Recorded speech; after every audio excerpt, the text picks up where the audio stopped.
I'm Fabrice Gepner and I'm a Parisian cheesemonger.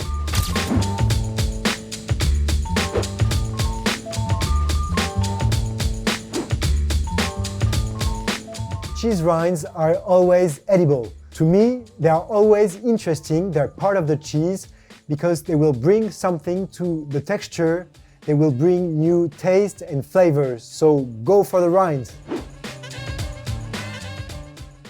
It's due to a whole lot of microorganisms that are here during the fermentation process. Bacteria, molds, yeast that will eat the cheese and release these molecules that smell pretty strong.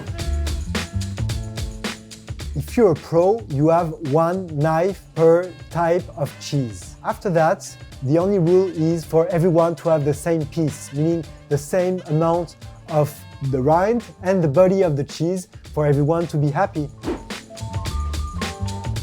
We are actually adding a mold called Penicillium roqueforti as a powder that we add to the cheese during the making process. This mold will grow inside the cheese thanks to a salty and aerated environment, and it will grow these nice blue veins that are special to me. The only French cheese that I know that has maggots actually comes from Corsica. It's called Casu Marzu. It's a pretty dangerous cheese if you think about it. The very first rule is to make sure that they are at the same level of intensity. So you shouldn't have one component in the pairing that overwhelms the other. After that, you can play on the balance of taste and the complementarity of flavors. During winter time, I would always advise you to go for raclette or a fondue. Raclette is basically melted cheese and potato, whereas in the fondue we dip bread into the pot of melted cheese. After that, Welsh is a very good one as well. You get some bread, put some beer on it, some ham, some more cheese, cheddar or the local maroilles, and you put everything in the oven to grill. The very one advice that I want to give you is diversity.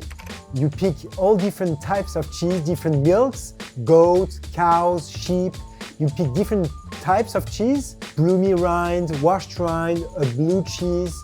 And then, to make it beautiful, you play on different colors and on different shapes.